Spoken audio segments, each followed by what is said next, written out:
स्वागत है आपका इस वीडियो में। इस वीडियो में हम लोग 12th क्लास की बायोलॉजी की कुछ ऑब्जेक्टिव क्वेश्चन देखेंगे जो पहले चैप्टर से है, क्योंकि बायोलॉजी से आप लोग बार बार कह रहे थे बायोलॉजी से भी कोई क्लास लिया जाए, तो हम उसमें कुछ ऑब्जेक्टिव देखेंगे, बाद में उसका सब्जेक्टिव वगैरह देखा जाएगा, ठीक है ना।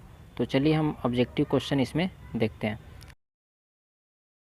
पहला क्वेश्चन आपका है कि 124 शुक्राणुओं के निर्माण में कितने अर्धसूत्री विभाजन की आवश्यकता होती है, ठीक है ना। तो इसका आंसर क्या हो जाएगा, इसका आंसर 31 हो जाएगा, बी आंसर हो जाएगा इसका, ठीक है। क्या होगा, 31 बी आंसर होगा, ठीक है। ध्यान रखिए आप लोग का जो क्विज टेस्ट होगा वो इसी क्वेश्चन में से होगा, इसलिए आप लोग इन क्वेश्चनों को ध्यान से देख लें, ठीक है। चलिए आगे देखते हैं। अगला क्वेश्चन है कि केंचुआ प्राणी है। केंचुआ जो है प्राणी है, वह कौन सा प्रणाली है, एक लिंगी है, द्विलिंगी है, या फिर अलिंगी है, या नपुंसक है, कौन सा यह प्राणी है। तो यह जो है यह द्विलिंगी है। कौन सा प्रणाली है, ये कौन सा यह थी है, द्विलिंगी है। आंसर क्या हो जाएगा, बी द्विलिंगी, ठीक है। चलिए आगे देखते हैं। अगला क्वेश्चन जो है कि निम्न में इनमें कौन सा भाग अगुणित है। इनमें कौन सा भाग अगुणित है, तो अगुणित कौन सा भाग है, तो वह है पराग। कौन सा भाग है, पराग। चलिए आगे देखते हैं अगला क्वेश्चन। अगला क्वेश्चन है कि इनमें से किसे बंगाल का आतंक कहा जाता है। तो बंगाल का आतंक इनमें से किसे कहा जाता है, तो हम लोग जलकुंभी को कहते हैं, क्योंकि बंगाल में क्या होता है, जलकुंभी बहुत ज़्यादा होता है, ठीक है ना। इसलिए क्या कहते हैं, जलकुंभी को बंगाल का आतंक कहा जाता है। चलिए आगे देखते हैं अगला क्वेश्चन है इनमें कौन ठहरे हुए पानी में उग कर ऑक्सीजन खींच लेता है।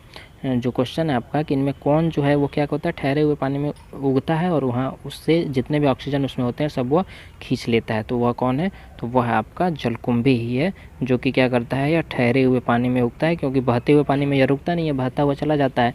तो जो पानी ठहरता हो, जैसे तालाब हो गया या फिर जहाँ भी पानी ठहरता है, तो आप लोग देखे होंगे कि हरे हरे कलर का यह पौधा होता है, फिगर में आप लोग देख लीजिए, इस तरह का यह पौधा होता है और यह क्या होता है, पूरे तालाब को छाप लेता है, ठीक है ना, और उससे ऑक्सीजन खींच लेता है।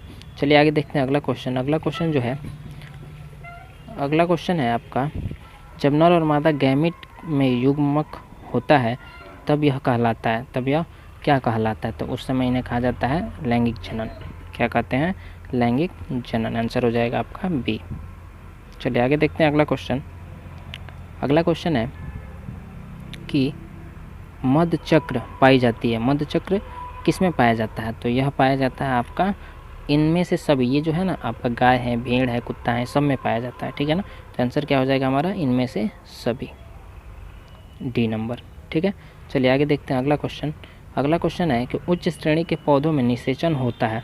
उच्च श्रेणी के जो पौधे होते हैं उनमें निषेचन किस तरह का होता है, तो उनमें निषेचन जो होता है आंतरिक होता है। तो आंसर क्या हो जाएगा, बी नंबर, आंतरिक, ठीक है। चलिए आगे देखते हैं अगला क्वेश्चन है कि शल्ककंद उदाहरण है। जो शल्ककंद है वह किस चीज़ का उदाहरण है, ये जो है ये उदाहरण है प्याज का। किस चीज़ का है, प्याज का, ठीक है। अगला क्वेश्चन है कि स्तनधारियों में निषेचन कहाँ होता है, तो इनमें जो निषेचन होता है वो कहाँ होता है, तो ये होता है आपका फैलोपियन नली में, ठीक है। चलिए आगे देखते हैं अगला क्वेश्चन है कि प्राकृतिक अनिषेक जनन पाया जाता है। तो प्राकृतिक अनिषेक जनन पाया जाता है, तो यह किस में पाया जाता है, तो यह पाया जाता है मधुमक्खी में। किस में पाया जाता है, मधुमक्खी में। चलिए आगे देखते हैं अगला क्वेश्चन है द्विसेचन का परिणाम होता है। तो द्विसेचन का परिणाम क्या होता है, तो इससे होता है आपका भ्रूणपोष, ठीक है, इससे क्या होता है, भ्रूणपोष। चलिए आगे देखते हैं अगला क्वेश्चन आपका कि बीजाणुओं द्वारा जनन करने वाले पौधे जैसे कि मार्स, फर्न सामान्यतः किस समूह में रखे जाते हैं, तो इन्हें रखा जाता है क्रिप्टोगैम्स में। किन में रखा जाता है, इन्हें क्रिप्टोगैम्स में। चलिए आगे देखते हैं अगला क्वेश्चन है कि ये परिवर्तन जो लार्वा को बेयरक में परिवर्तित कर देता है, तो वह क्या होता है, तो वह होता है आपका काया, उसे क्या कहते हैं हम, कायांतरण। उस क्रिया को हम क्या कहते हैं, कायांतरण।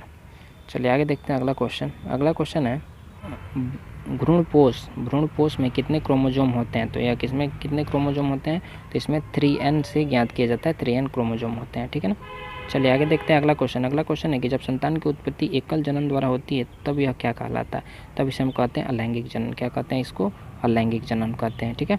चलिए आगे देखते हैं अगला क्वेश्चन है कि इनमें से कौन नर युग्मक से संयोजन कर तो द्वितीयक केंद्र बनाता है। कौन बनाता है? द्वितीयक केंद्र। ठीक है, हमारा आंसर डी हो जाएगा। चलिए आगे देखते हैं। अगला क्वेश्चन है कि स्तनधारी के शुक्राणु के मध्य भाग में क्या पाया जाता है? तो इसमें क्या पाया जाता है? तो इसमें आपका माइटोकॉन्ड्रिया पाया जाता है। क्या पाया जाता है? माइटोकॉन्ड्रिया। चलिए आगे देखते हैं अगला क्वेश्चन। अगला क्वेश्चन है कि चमगादड़ द्वारा परागण कहलाता है। चमगादड़ द्वारा जो परागण होता है उसे हम क्या कहते हैं? तो उसे क्रिप्टेरोफिल।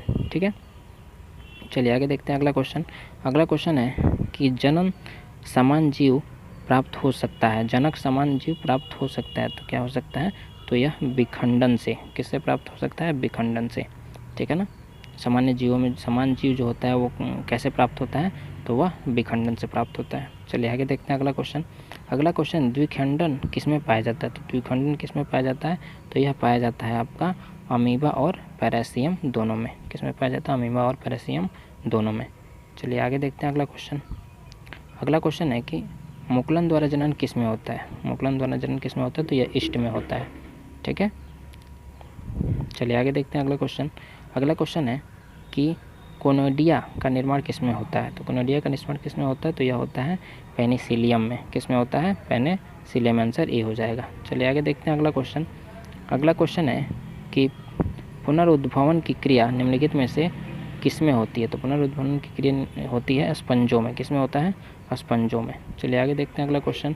अगला क्वेश्चन है जलकुंभी 65,000 से अधिक पौधे कितने माह में उत्पन्न कर सकती है? तो यह 8 माह में जलकुंभी जो है कितना उत्पन्न कर सकती है? 65,000 से भी अधिक पौधे उत्पन्न कर सकती है। बहुत तेज़ी से यह बढ़ती है, इसलिए इसे बंगाल का आतंक कहा जाता है। चलिए आगे देखते हैं। अगला क्वेश्चन है कि इनमें कौन केवल एक बार अपने जीवन काल में पुष्प पैदा करता है? तो कौन पैदा करता है? तो वह है बाँस। बाँस जो है केवल एक बार ही पुष्प पैदा करता है। चलिए आगे देखते हैं। अगला क्वेश्चन है ऋतुस्राव चक्र किस में होता है? तो यह किस में होता है? तो यह होता है मनुष्य में होता है, बंदर में होता है, चिंपांजी में होता है, सब में होता है। ठीक है ना, हो जाए आंसर इनमें से सभी। चलिए आगे देखते हैं अगला क्वेश्चन। अगला क्वेश्चन है द्विलिंगी प्राणियों के उदाहरण है। द्विलिंगी प्राणी के उदाहरण कौन से हैं? तो स्पंज भी है, टेपवर्म भी है, जोंक भी है। ठीक है ना, तो क्या हो जाएगा आंसर? इनमें से सभी। डी आंसर हो जाएगा हमारा। ठीक है, चलिए आगे देखते हैं अगला क्वेश्चन। अगला क्वेश्चन है कि मनुष्य के युग्मकों में गुणसूत्रों की संख्या होती है। तो गुणसूत्रों की संख्या कितनी होती है मनुष्य के? तो यह होता है 46। कितना होता है? 46। ठीक है ना, 23 जोड़ा होता है और 46 होता है। ठीक है, चलिए आगे देखते हैं अगला क्वेश्चन। अगला क्वेश्चन है कि इनमें कौन अंडप्रजक प्राणी है? तो अंडप्रजक प्राणी कौन है? तो वह है मुर्गी है, सांप है, मगरमच्छ है, सभी है। इनमें से सभी है। ठीक है, चलिए आगे देखते हैं अगला क्वेश्चन। अगला क्वेश्चन है जब निषेचन जीव के शरीर से बाहर होता है तब उसे क्या कहते हैं? तब उसे कहते हैं हम बाह्य निषेचन। क्या कहते हैं? बाह्य निषेचन। आंसर हो जाएगा हमारा ए, बाह्य निषेचन। ठीक है, चलिए आगे देखते हैं अगला क्वेश्चन। अगला क्वेश्चन है कि निम्नलिखित में से कौन सी विधि अलैंगिक प्रजनन की नहीं है? इनमें से कौन सी विधि जो है वो क्या है? अलैंगिक प्रजनन की नहीं है। ठीक है, तो मुकुलन भी है, लेयरिंग भी है, दाब लगाना भी है। बोना जो है यह क्या है? लैंगिक प्रजनन की वृद्धि नहीं है। ठीक है ना, चलिए आगे देखते हैं अगला क्वेश्चन। अगला क्वेश्चन है युग्मक स्थानांतरण हो सकता है। तो युग्मक जो है स्थानांतरण हो सकता है तो वह जल के द्वारा हो सकता है, वायु के द्वारा हो सकता है, हवा के द्वारा हो सकता है। ठीक है ना, इनमें से सभी के द्वारा। ठीक है, चलिए आगे देखते हैं। अगला क्वेश्चन है निम्न में से कौन सजीव प्रजक नहीं है? इनमें से कौन सजीव प्रजक नहीं है? तो यह आपका क्या हो जाएगा? ये हो जाएगा मुर्गी जो है वह सजीव प्रजक नहीं है। ठीक है, चलिए आगे देखते हैं अगला क्वेश्चन।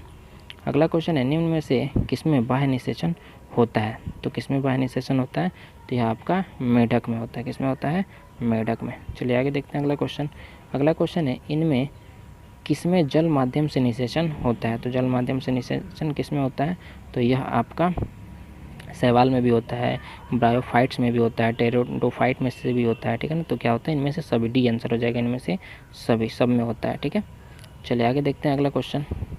अगला क्वेश्चन है कि निम्नलिखित में से कौन उभयलिंगी पादप नहीं है? इसमें कौन जो है वह क्या है? उभयलिंगी पादप नहीं है, बल्कि उनमें परागण होता है। ठीक है ना, तो उभयलिंगी कौन नहीं है इसमें? तो वो है आपका पपीता। सरसों भी है, मक्का भी है, गुड़हल भी है। ठीक है ना, जो पपीता है वह क्या है? उभयलिंगी नहीं है। ठीक है, यह एक लिंगी है। चलिए आगे देखते हैं अगला क्वेश्चन। अगला क्वेश्चन है अगैव में वर्षी प्रजनन होता है। तो अगैव में वर्षी प्रजनन जो होता है वो किसके द्वारा होता है? तो वह बुलबील के द्वारा होता है। किसके द्वारा होता है? बुलबील के द्वारा। चलिए आगे देखते हैं अगला क्वेश्चन। अगला क्वेश्चन निम्न में से कौन सा जंतु उभयलिंगी नहीं है, इसमें कौन जो है वो क्या है, उभयलिंगी नहीं है। तो कौन हो जाएगा, जोग भी है, केंचुआ भी है, फीता क्रीम भी है, तो घरेलू जो मक्खी है वह क्या उभयलिंगी नहीं है। चलिए आगे देखते हैं अगला क्वेश्चन। अगला क्वेश्चन है, शरीर के बाहर होने वाले निषेचन को क्या कहा जाता है। अभी हम पढ़े हैं इसको, तो इसे क्या कहा जाता है, तो इसे कहा जाता है इन विट्रो कहा जाता है। क्या कहा जाता है, इन विट्रो, बाह्य निषेचन भी कहते हैं और इन विट्रो भी कहते हैं, ठीक है ना। तो इस तरह आपको ये 40 ऑब्जेक्टिव क्वेश्चन मिले हैं, आप इसको याद कर लीजिए और साथ ही जो आपका क्यूज होगा वह इसी में से होगा, इसलिए इसको ध्यान से आप लोग याद कीजिए। यह एग्ज़ाम की दृष्टि से भी बहुत ज़रूरी है। एग्ज़ाम की दृष्टि में भी आप जानते हैं कि लगभग आधा 50% ऑब्जेक्टिव होता है, तो उसमें भी यह ज़रूरी है, ठीक है।